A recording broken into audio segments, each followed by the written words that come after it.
"Mom, stop! I told you to stop!" Wes screamed, tears streaming down his twisted face. He did not want to hurt his mother, but the demon inside him was screaming to escape. 3 a.m. Detroit was drowning in the bone-piercing cold of a February snowstorm.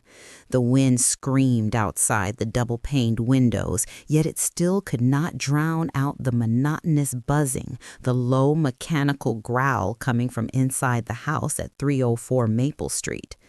Faye was vacuuming. At 56, Faye's frame was small, nearly swallowed by a silk nightgown worn thin at the shoulders. She pushed the heavy vacuum cleaner back and forth across the expensive living room carpet in a mechanical, lifeless motion. Under the dim yellow glow of the living room light, what she was sucking up was not dust. Rattle, rattle. It was the sound of sharp shards of glass being swallowed into the belly of the machine. Lying sprawled across the floor was the corpse of a 60-inch television. The screen was shattered, caved inward, evidence of a rage-filled punch.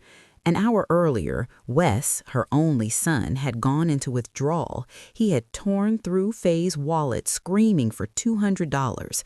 When she said she had no cash left, Wes had flung his arm, knocking the TV to the floor, then shoved his mother into the edge of the table. He left immediately afterward, leaving the front door wide open to let the freezing wind rush in. Faye turned off the vacuum cleaner. The sudden silence crashed down, heavier and more terrifying than the noise had been. She walked over to the wall mirror and stared at her own reflection. On her forehead, right near the hairline, a thin streak of dried blood clung to her skin. The wound was not deep, but it throbbed, reminding her of a brutal reality.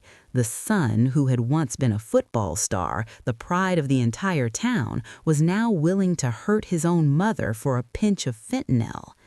Faye did not cry. Her tears seemed to have dried up after 5 trips Wes had made to rehab, only to relapse every single time. This time, there was no fear left in her eyes, no weak pleading. In those dark brown eyes, a cold, resolute light was beginning to ignite. She walked straight into the kitchen and opened the freezer.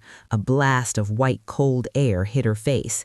Faye pulled out a massive frozen turkey, heavy in her hands, the premium kind she had been saving for next year's Thanksgiving. She dropped the wrapped turkey onto the marble kitchen counter. Thud. The dull sound echoed through the quiet night. Faye gently ran her hand over the icy packaging, her fingers stopping at the razor-sharp kitchen knife embedded in the wooden block nearby. She murmured to herself, her voice hoarse yet chilling in the darkness. "It's time." 10 a.m. Weak sunlight reflected off the blinding white snow lining the driveway, stabbing painfully into Wes's dark-ringed eyes. He dragged himself home, each step heavy as if weighted with lead. His head spun in the dizzy aftermath of the high wearing off, leaving behind a bitter taste of regret mixed with overwhelming fear. He vaguely remembered the sound of shattering glass the night before and the image of his mother collapsing onto the floor. Wes stopped at the door, holding his breath as he listened. His eyes darted around, searching for a state police Ford Explorer or the prying stares of neighbors. He was certain his mother had called 911. In his mind, the familiar script replayed itself. He would drop to his knees, sob uncontrollably, blame the demon of drugs, and swear he would change. It was the shield he had used successfully dozens of times to soften Faye's fragile heart. But when Wes slid the key into the lock and pushed open the heavy oak door, a strange silence enveloped him. There were no police voices, no sound of his mother sobbing in the bedroom. Instead, a warm, rich aroma rushed straight into his exhausted senses. The smell of melting butter, scorched sage, and roasted chestnuts. It was the scent of Thanksgiving, the scent of long-gone happy days. Wes frowned, confused, glancing up at the calendar on the wall. It was clearly the middle of February. He stepped into the living room and froze. Last night's battlefield had vanished without a trace. The TV shards were gone. The carpet where his mother had fallen was freshly vacuumed, spotless and pristine. The house was so tidy, so orderly, it felt unreal, as if no violent struggle had ever taken place. From the kitchen came the soft sound of humming. Wes crept closer. Faye stood by the oven, wearing her old floral apron, her hands moving swiftly as she mixed a bowl of potato salad. She was humming Yesterday by the Beatles, her voice gentle and relaxed in a way that sent a chill through him. "Mom?" Wes called out, his voice hoarse, his body instinctively shrinking as he braced for an outburst. Faye turned around. A flesh-colored bandage covered the wound on her forehead from the night before. She did not look at him with the familiar eyes of resentment or pain. She smiled, a bright smile, yet her eyes flat and still, like a frozen lake. "You're awake, son. Go wash your face. The turkey's almost done." That impossible calm sent ice down Wes's spine. He stood rooted to the spot, goosebumps rising along his arms. He would have preferred a slap across the face or a torrent of screaming to this unnatural gentleness. Something was terribly wrong. Something horrifying was hiding behind his mother's smile. Wes cautiously pulled out the oak dining chair. The screech of its legs scraping against the wooden floor cut sharply through the air, making him flinch. He perched on the edge of the seat, his eyes locked onto his mother's small back. Faye was busy drizzling gravy over the golden brown turkey, her movements precise, like those of a sculptor.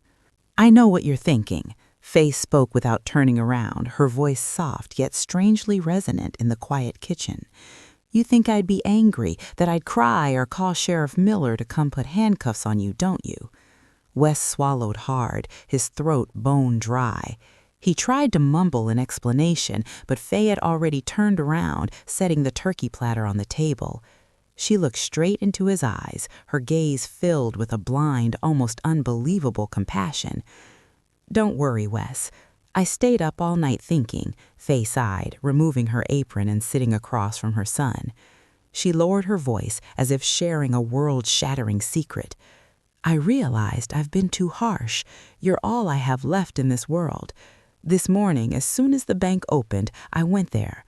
I withdrew my entire retirement fund and your father's life insurance." Wes's pupils dilated fully. His heart slammed violently against his ribcage. "Mom, what did you say?" $50,000, Wes, Faye said, her voice trembling with emotion.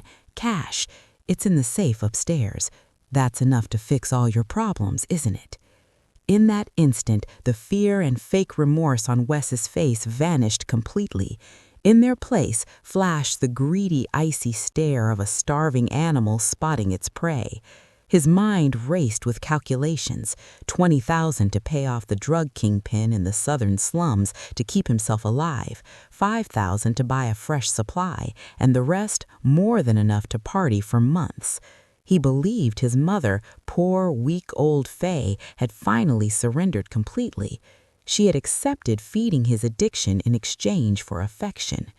Wes let out a breath of relief, leaning back in his chair, a crooked smile spreading across his lips. He had won. His manipulation had worked flawlessly. "Oh, Mom!" Wes lunged forward, grabbing his mother's thin hand and squeezing it so hard she slightly winced. His voice turned syrupy and slick. "You're the best. I swear, once I clear this round of debts, I'll turn my life around. You and I will live comfortably. You're truly my savior." Faye let her hand remain in her son's grasp.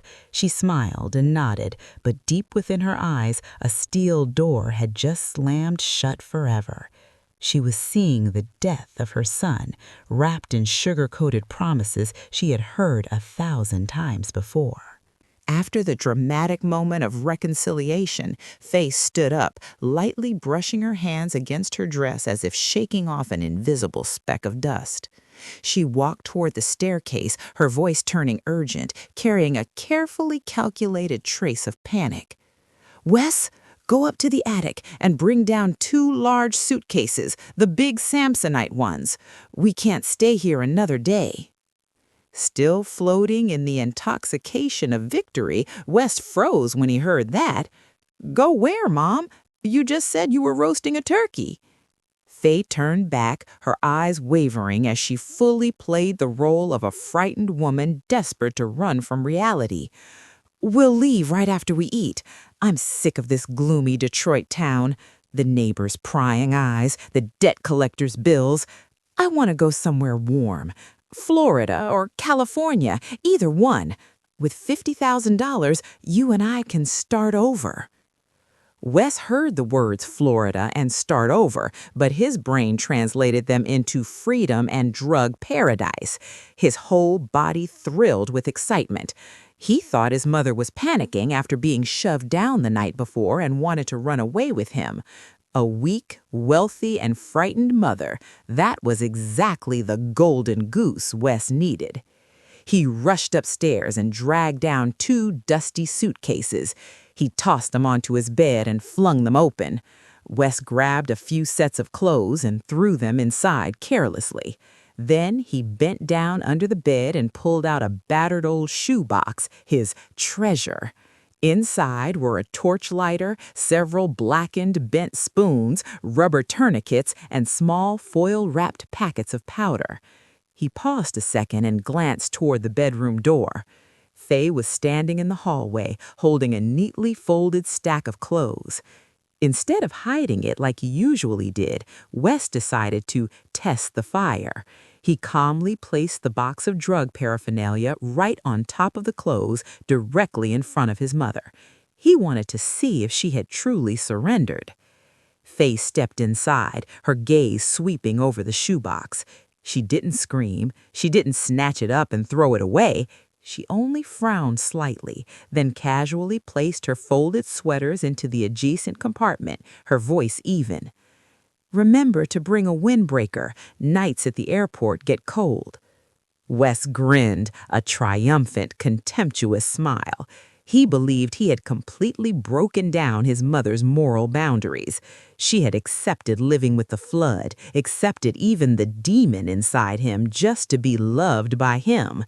He slammed the suitcase shut, the sharp click sounding final, like a gavel sealing the tragic fate he thought he was now controlling. "I'll go downstairs to check on the turkey. You go ahead and take a shower. We'll eat early." Faye called into the room as she closed the door behind her, leaving Wes the privacy he was craving. The moment his mother's footsteps faded down the stairs, Wes lunged into the ensuite bathroom of the master bedroom. He carefully locked the door and turned the sink faucet on full blast. The roaring rush of water was the perfect sound barrier he had used throughout his teenage years to conceal dark conversations. Wes pulled out a burner phone hidden in his waistband and dialed a number saved without a name. The other end picked up after 2 rings, a growling voice snapping out, "Where's the money?" "Relax, brother," Wes whispered smugly, looking at himself in the mirror as he smoothed his messy hair. "I told you I'd handle it." The old lady coughed it up. 50 grand. I swear she was so scared I'd leave that she practically shoved it into my mouth. He snorted and continued boasting. "Tonight, I'll slip out clean. Meet me at the Walmart parking lot on 8 Mile Road at 9 p.m. I'll pay the full $20,000. With the rest, I want you to prep the best stuff for my Florida trip." While Wes was drunk on visions of his own empire in the steam-filled bathroom, the air downstairs thickened like molten lead. Faye stood by the kitchen island. She picked up the cordless landline phone. She didn't dial out because the line had already been kept open, an open line to a special number for the past 15 minutes. She pressed the phone to her ear, listening to the breathing on the other end, then tapped her bony index finger lightly against the cold marble countertop. Tap, tap, tap. 3 steady, dry taps. A pause, then 2 quick taps. It was no coincidence. It was the agreed signal. The target is in the house. Conditions stable. Execute the plan. Confirmed. Alpha Team will approach at 1900. A low professional male voice replied briefly from the other end before hanging up. Faye gently placed the phone back onto its charging base, so softly it made no sound. She looked up at the ceiling, directly above her head, where Wes was standing in the bathroom. She could hear the running water, and she knew exactly what her son was doing. In the past, that sound had hidden Wes's crying when he got bad grades. Now it was hiding the death sentence for his freedom. Faye turned back to the oven, her face returning to its terrifying calm. She told herself, "Go ahead and call your friends, Wes, because that's the last call you'll be making for years to come." Dusk fell over Detroit as fast as a blink of an eye. The leaden gray sky hung heavy beyond the glass windows, signaling yet another night of heavy snowfall. In the living room, Faye had turned on the standing lamp in the corner, creating a lonely pool of yellow light in the half-shadowed space.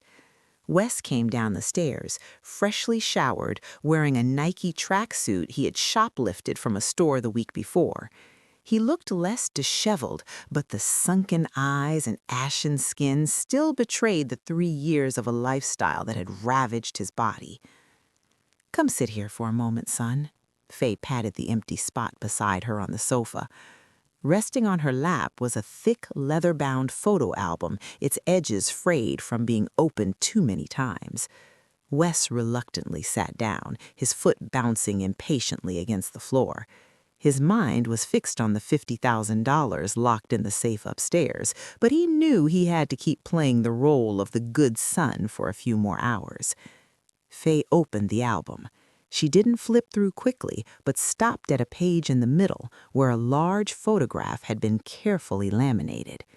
In the picture was a solidly built 10-year-old boy wearing the orange and black football uniform of the Little Tigers, holding a state championship trophy high above his head, his smile bright as the sun, baby teeth still missing. Faye gently traced the boy's face in the photo, her voice catching, trembling. "Do you remember that day? You promised your father that one day you'd take us around the world with your salary as a professional player." Wes glanced at the picture, a sick, nauseating feeling rising in his stomach. He hated looking back at the past. The kid in the photo was too perfect, too full of promise, and he was a mirror reflecting the miserable failure Wes had become. That kid's innocence seemed to be judging the addict sitting beside him. He slapped his mother's hand away, his voice sharp and dismissive. "Enough, Mom. Stop dragging this trash out. That kid is dead a long time ago. There's only me now. Got it?" Wes sprang to his feet, turning his back to hide the shame that was morphing into rage. But Faye didn't cry like she usually did. She gently closed the album and hugged it to her chest as if holding a small living being. She looked up at her son's thin back, her gaze strangely cold and resolute. "No, Wes," she said, her voice low but each word clear, like a hammer driving nails. "He's not dead. He's just been kidnapped. He's asleep in a terrible nightmare that you created." He spun around, about to shout, but the stillness in Faye's face, like the surface of an autumn lake, stopped the words in his throat. She stood up and smiled faintly. "And a mother's duty," she said, "is to wake him up at any cost." He shuddered. That didn't sound like comfort. It sounded like an oath. Faye put the album away, then walked straight to the glass display cabinet in the corner of the dining room, the place considered an untouchable sanctuary in the house. She took out a bottle of liquor, a thin layer of dust clouding the thick glass. It was a bottle of Johnny Walker Blue Label, a gift her husband had received on his retirement day, something he had cherished like a treasure and never once brought himself to open. Tonight's dinner needs something special, Faye said lightly. She set the bottle and 2 crystal glasses on the table. The sound of glass touching wood rang out, clear, refined. Wes stared at the bottle, his eyes lighting up. He knew its value. He had thought about stealing it to sell several times before, but had been afraid his father's ghost would come back and strangle him. Now his mother herself poured that shimmering amber liquid into a glass and slid it toward him. A rush of excitement surged through him. By habit, Wes reached into his pocket and pulled out a crumpled pack of Marlboro Reds. Immediately, he froze. For 20 years, this house had followed an unwritten rule: no smoking. Just the faint smell of cigarettes lingering on his jacket had been enough for Faye to nag him all day. He glanced at his mother, waiting for the familiar frown or sharp prohibition. But Faye did neither. She quietly walked into the kitchen, took out a small ceramic dish, the one she usually used for tea bags, and placed it directly in front of Wes. "Go ahead," Faye said, sitting across from him, her hands clasped together on the table. "There are no rules today. I want you to be as comfortable as possible." Wes stared in disbelief for a few seconds, then burst out laughing, a hoarse, satisfied laugh. Click! The flame from his Zippo lighter flared to life. He took a deep drag, letting the toxic smoke flood his lungs, then slowly exhaled a thick white plume that drifted upward and dissolved into the crystal chandelier above. The stench of cigarette smoke began to cling to the curtains, to the pristine white lace tablecloth, invading the clean space Faye had protected her entire life. Yet Faye remained seated, her expression unchanged. She watched her son drink her father's liquor, smoke in the dining room, and behave like a petty king who had just conquered a kingdom. Wes leaned back in his chair, crossing one leg over the other, swirling the glass in his hand. He thought to himself, "I've tamed this old woman completely." She was so afraid of losing him that she was willing to let this house turn into a dump if that was what he wanted. This abnormal indulgence was like an extremely powerful sedative.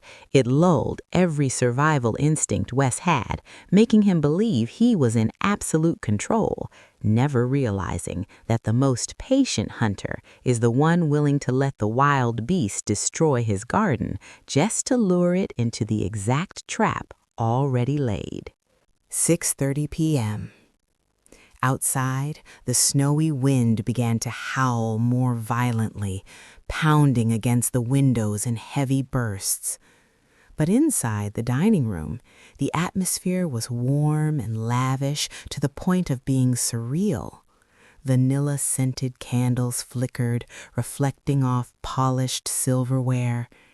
At the center of the table sat a golden brown turkey surrounded by silky mashed potatoes drenched in rich gravy and deep red cranberry sauce.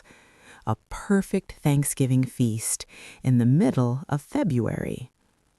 Wes ate like a man who had just returned from the wilderness half dead from starvation. He carved thick slices of turkey breast, soaked them in gravy, and stuffed them into his mouth, chewing greedily.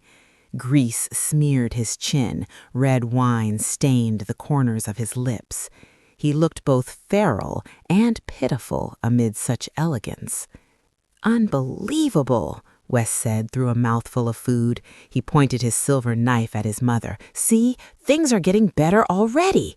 After we eat, give me the money, okay? Tomorrow morning, we'll take the earliest flight to Florida. I'll buy a beachfront condo, open a small bar. I'm sick of this addict life."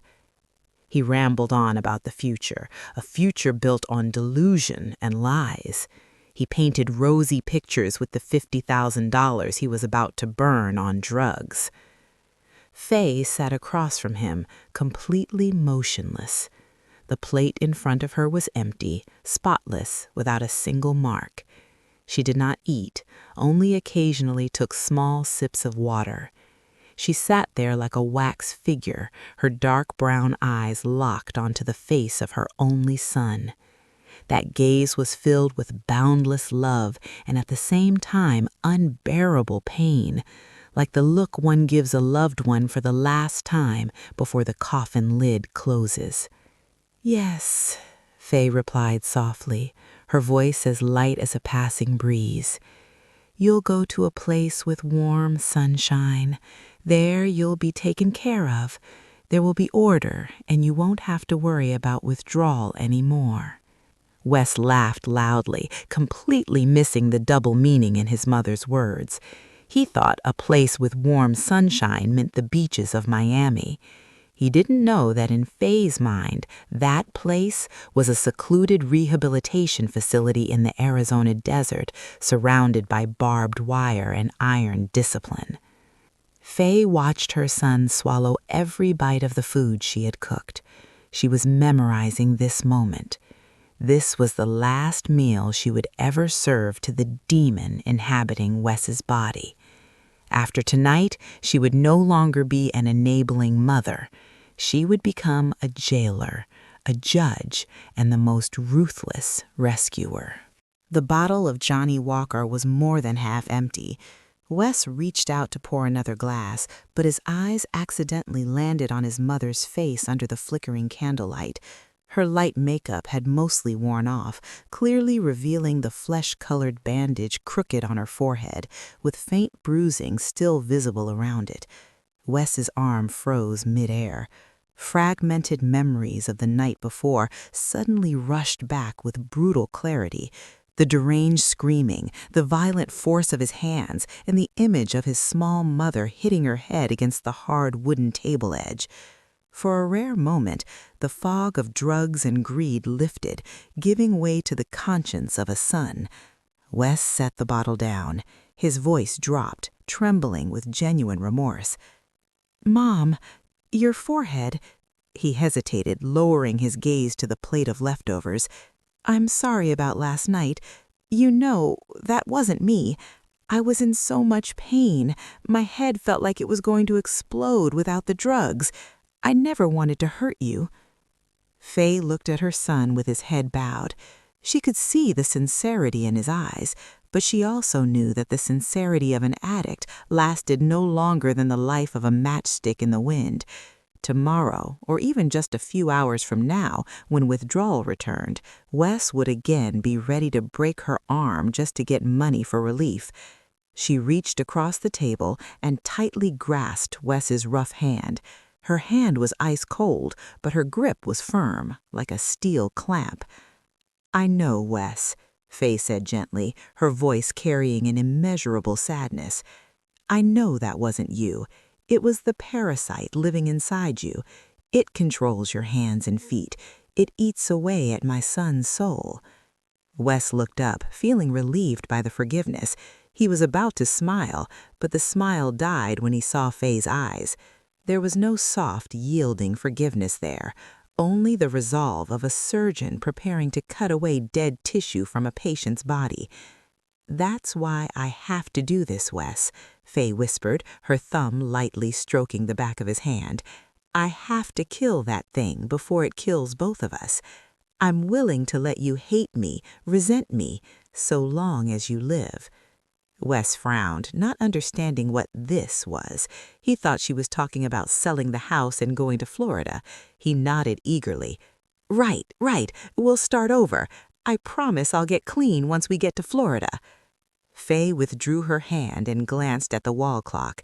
The second hand had just passed the number 12.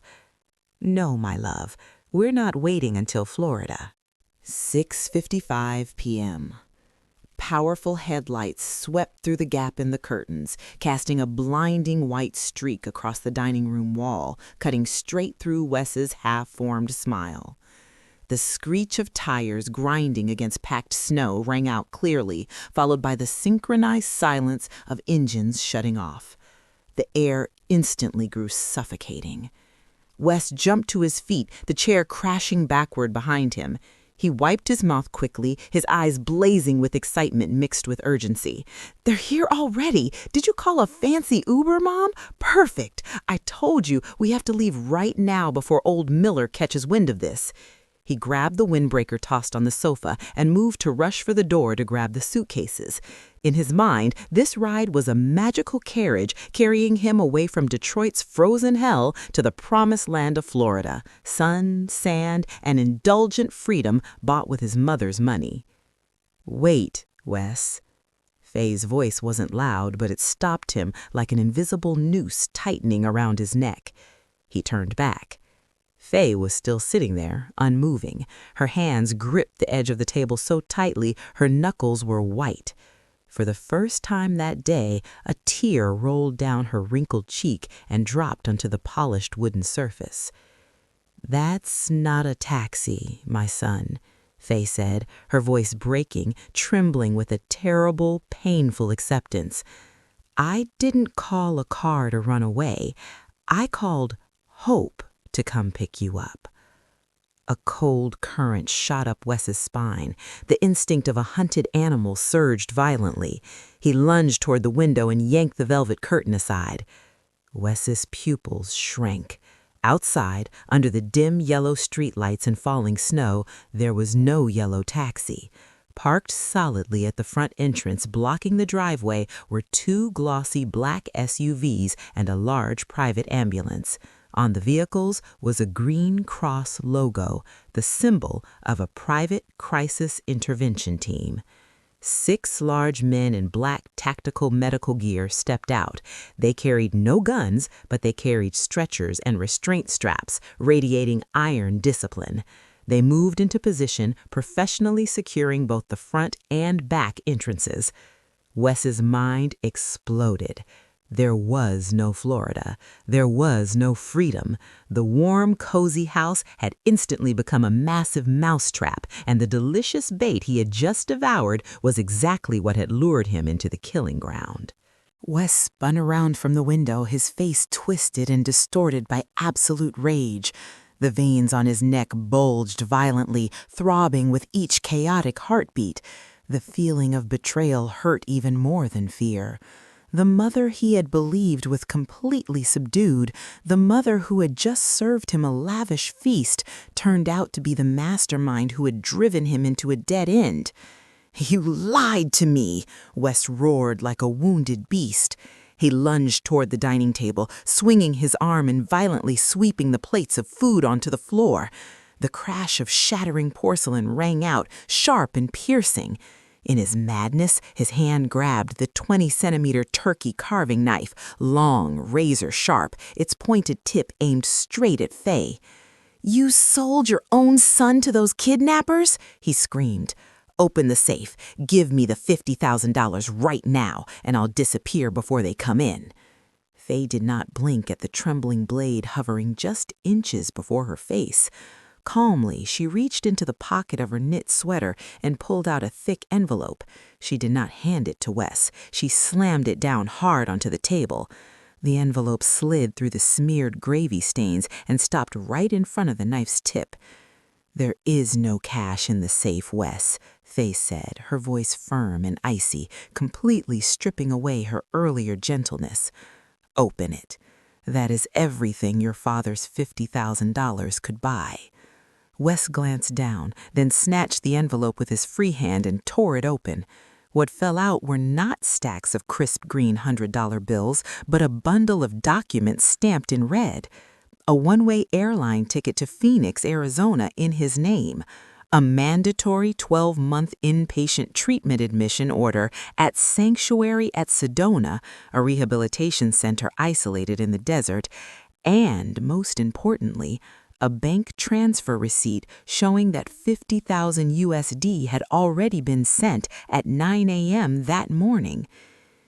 "I'm not taking you to run away." Faye stood up, staring directly at her son, who was frozen in shock. "I'm taking you to find your life again. That money has turned into fences, into therapists, into your last chance. You will not be able to hold a single dollar to buy drugs anymore. I've cut off the supply of that demon." Wes stared at the receipt, then at his mother. He realized he had absolutely nothing left. No Florida, no freedom, no money.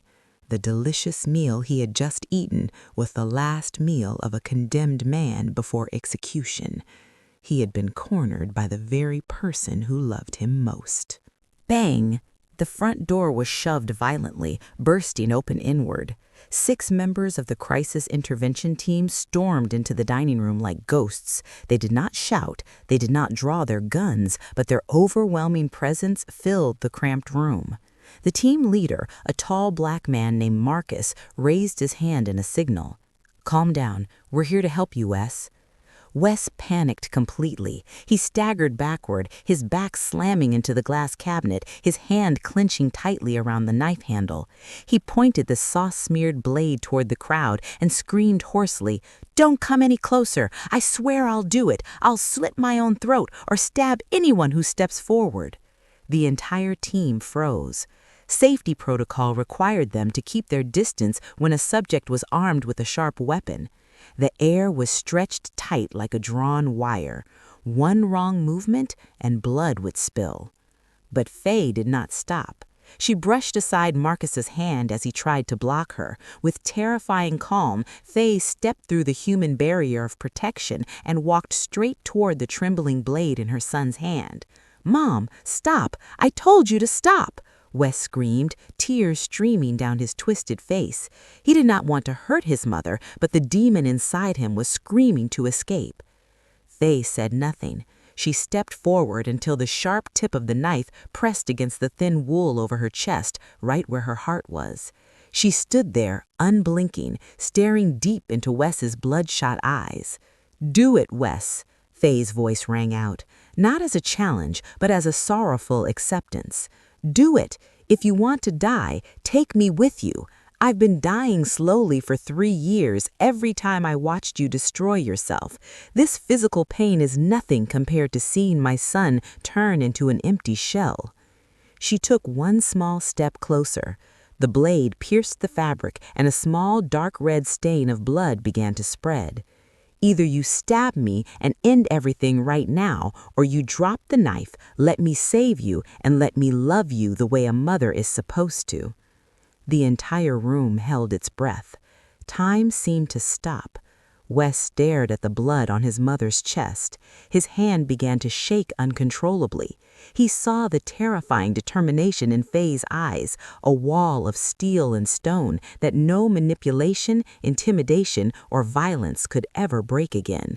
He realized his mother was no longer afraid of him, and when fear disappeared, the power of the addict dissolved into nothing. A choked sob burst from Wes's throat. The savage demon collapsed before this cruel, yet magnificent maternal love. Clang! The knife fell onto the wooden floor, sliding a short distance away. Wes dropped to his knees, both hands covering his face as he cried uncontrollably like a child who had lost his mother. Faye immediately knelt down, pulling her son's bowed head into her chest, even as blood from the small wound on her chest soaked into his hair. She held him tightly and whispered into his ear as the medical team rushed forward. "I've got you now. The nightmare is over, my son." There was no cold clanking of handcuffs. 2 medical staff gently but firmly helped Wes to his feet. After the emotional explosion, Wes sagged like a withered leaf, all resistance completely gone. A mild sedative was injected into his upper arm to ensure safety for the long trip to the airport. Before the ambulance doors closed, Faye stepped closer. Snowy wind lashed painfully against her face, but her heart was burning hot. She pressed a small white envelope in Wes's hand, now drifting in and out of consciousness. "Open it when you're clear-headed in Arizona," she whispered, then placed a kiss on our son's forehead, right over the painful lines that drugs had carved there. The ambulance pulled away, disappearing into the murky night of Detroit. Faye stood there alone in the storm, one hand clutching the bleeding wound on her chest, but for the first time in many years, she drew a truly deep breath. She had lost her house, lost her savings, but she had wrested her son back from the hands of death. August. Golden sunlight stretched across the porch of 304 Maple Street. A slightly tilted sold sign stood on the front lawn. Inside the empty house, Faye was packing the last cardboard box. She had sold nearly all of her belongings, keeping only the essentials to move into a smaller apartment. She was no longer materially wealthy, but her face carried an unusual sense of peace. A knock sounded at the door. The mailman handed her a thick envelope postmarked Sedona, Arizona. Faye's hands trembled as she tore open the edge of the envelope. The first thing to fall out was a small piece of metal clinking onto the wooden floor. Faye bent down and picked it up. It was a copper coin engraved with raised letters, 6 months sobriety. Next came a photograph. In it, Wes stood under the blazing desert sun, skin tanned, muscles filled out again. He was smiling, a real smile, the smile of the quarterback he once was, with no trace of the addicted demon left behind. Faye flipped the photo over. Wes's handwriting, messy but strong, read, "Dear Mom." Faye pressed the photo to her chest. Tears of happiness quietly fell, soaking into her old knit sweater. She looked around the empty house one last time, smiled, then picked up her bag and walked out the door, leaving the dark past behind the closed door.